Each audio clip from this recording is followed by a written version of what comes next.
Edge at 11 starts now. Tonight on The Edge, it's the update we've been waiting for. 2.5 weeks after downtown Synagogue president Samantha Woll was found murdered, police now have a suspect in custody.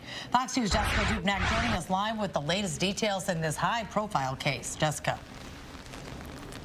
Taryn and Roop, we confirmed this afternoon that there is, in fact, a suspect in custody. That suspect, we don't know male or female, but we do know they were arrested in the Kalamazoo area.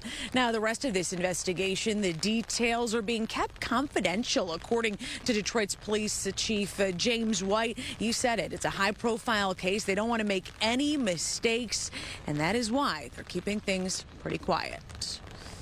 We're not done, and I don't want to characterize this as a complete investigation. We've got a lot of work to do. Local synagogue leader Samantha Woll's lifeless body found outside of her home in Detroit's Joliet townhomes on October 21st. A blood trail to her body from inside, where investigators believe she was attacked, stabbed multiple times. Right now, there is one suspect in custody, and we're going to continue to work this investigation, and we're going to go where the evidence takes us. The evidence so far has taken investigators to the Kalamazoo area, where they have arrested a suspect. Detroit Police Chief James White says the rest of those details remain confidential at this point in the investigation. I can't get into that right now. We're just going to continue to follow the evidence and take it wherever, whatever city, whatever state it takes us to, we're going to continue to do that. It was a welcome development. We still have many unanswered questions, and we're looking forward in the coming days, hopefully, in answering some of those questions. Friend and colleague Sam Dubin says the Jewish community was already on edge with the war in Israel.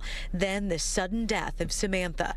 2 days after her murder, Chief White said the killer was not motivated by anti-Semitism. That stance has not changed, adding that investigators were zeroing in on a suspect back then. More than anything these past couple weeks, we've been celebrating Sam's legacy, her life, and really all of the positive attributes. Samantha was the president of the downtown synagogue in Detroit, a former campaign manager for State Attorney General Dana Nessel, and volunteered her time to a variety of causes in the Jewish community. She truly leaves a void that truly cannot be filled, but a legacy that will never be forgotten. Keying in on what the chief said, that there is one suspect in custody for now, leading some to believe that possibly more arrests are on the way. They're going to follow that investigation and keep it confidential along the way. Just to underscore what the chief had said earlier, 2 days after they found Samantha's body, that this is not a hate crime and it was not motivated by anti-Semitism. That still stands tonight. Reporting live, Jessica Dupnack on The Edge. And Jessica, you said that suspect was arrested in Kalamazoo. Do we know, did she have ties to the west side of the state? Or is this maybe potentially somebody that, who knows, that she possibly met later and along the way? So many questions, Taryn. I did speak, as we saw earlier, with the chief. He did thank Michigan State Police specifically and the federal partners. They are all part of a homicide task force. But interesting that he specifically thanked Michigan State Police, so possibly some help from those guys on the west side of the state. But many questions remain, and we'll stay with it. Sure, very curious there. All right, thank you, Jess, for that update. Well, you saw the video here on The Edge last night. A car thief busted in the act. The victim was a musical artist from South Africa who was scheduled to perform in downtown Detroit. As Fox News' Dave Spencer reports, Detroit police launched a task force to cut down on these types of break-ins. Parking in downtown Detroit. It's likely a major consideration when you're heading out for an event. When I go to the Tigers game, I really just park anywhere, but like at events like this, prefer to get the underground parking and pay more for it. There's a lot of parking garages, so I don't think we necessarily had any problems. It's something you definitely take into consideration when you're coming down here. Oh yeah, always. Yeah, I barely bring stuff when I come down here just in case. It's also on the minds of Detroit police officers. We don't want someone to come down and have their car broken into. That's not something we want at all. In fact, police say they've been working hard to make sure a recent trend doesn't continue. Over the last several weeks, because of some of these different strategies we've been deploying, we're seeing some double-digit reductions with our larcenies as well as some of our violent crimes. So we're seeing headway, and we know that we have a lot of work to do, but we're going to stay at it. Strategies which include officers in uniform in plain sight, and others undercover, patrolling on nights when there are large crowds. If we see a certain area spiking up with, say, burglaries or any type of complaint, we try and put officers in those areas, and that's what happened in this case. The case he's referring to is David Scott, a.k.a. the Kiffness. This is video he provided Fox 2, showing a suspect entering his van, which was parked in a Detroit lot.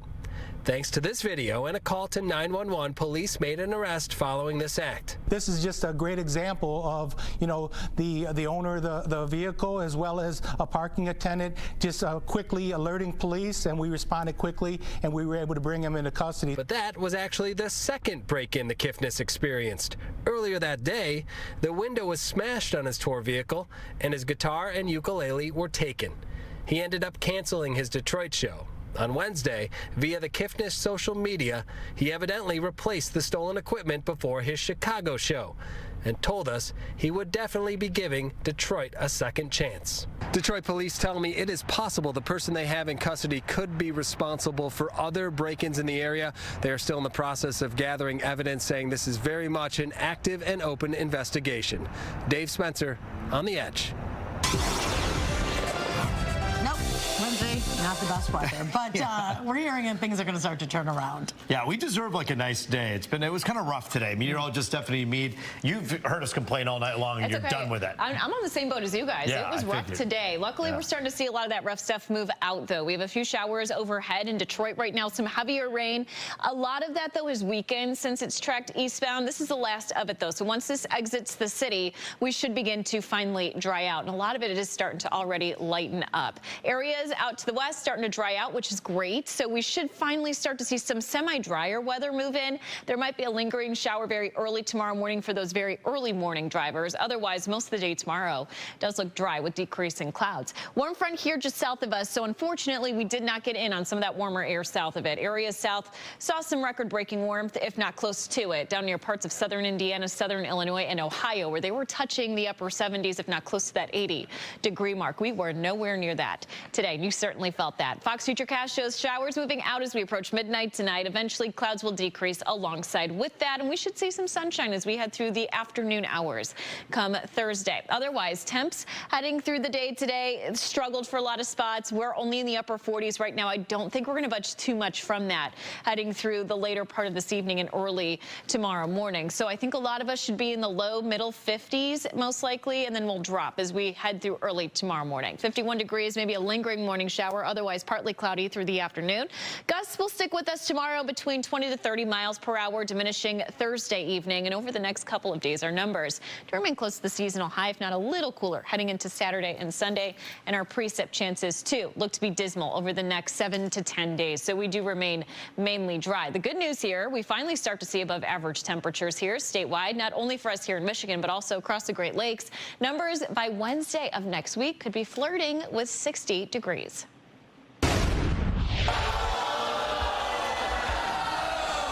At this moment right now, we don't know exactly where we are, but we know that we've got a tremendous problem that has to be addressed.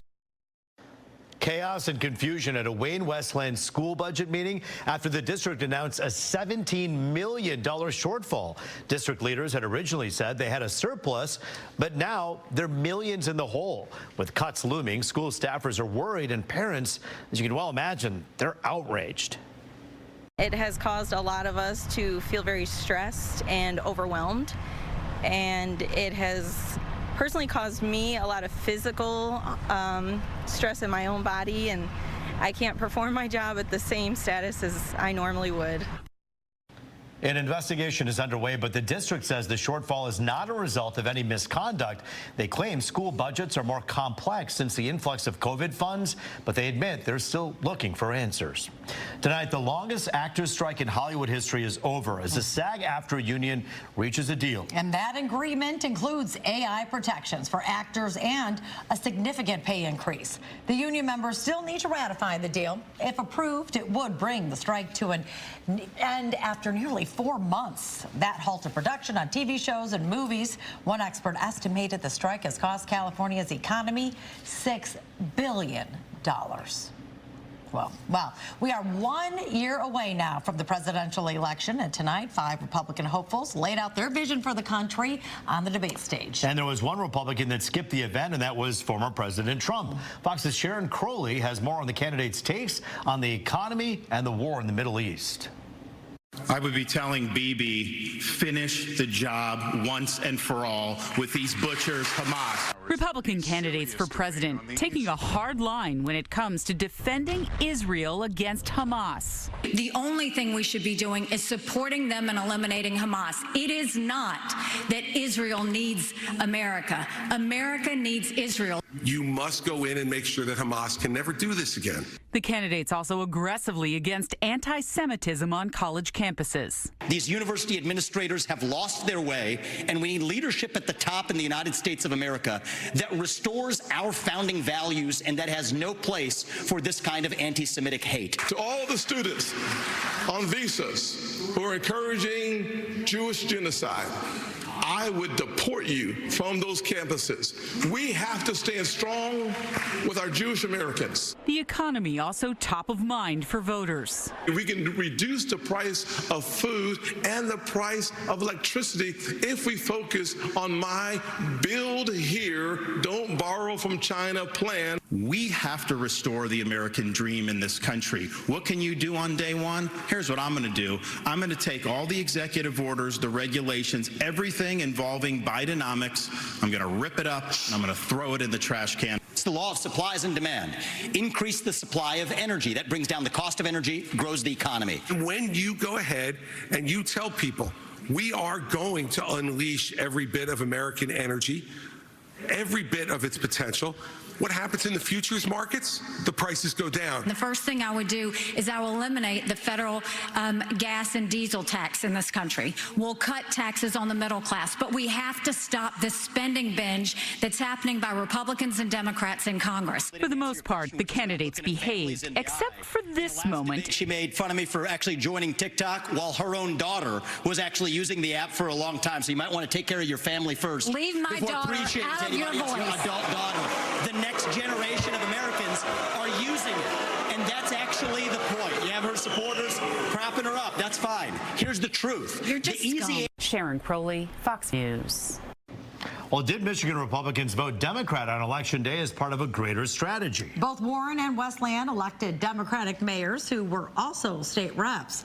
With that, the Democrats lost control of the House, at least temporarily. Do you think you actually got some Republican votes because they wanted this result? I'm going to be honest with you. I had a few Republican voters come up to me at the polls yesterday, and they said, "Yeah, we're gonna get you in that mayor's office so we can get you out of Lansing." That was State Rep Kevin Coleman, who was elected as the new mayor of Westland. When he leaves Lansing, Representative Lori Stone will be leaving with him. She was just elected mayor of Warren. Now the Michigan House is split evenly, 54 Democrats and 54 Republicans to fill the 2 seats. Governor Whitmer will have to call for a special election in January or February.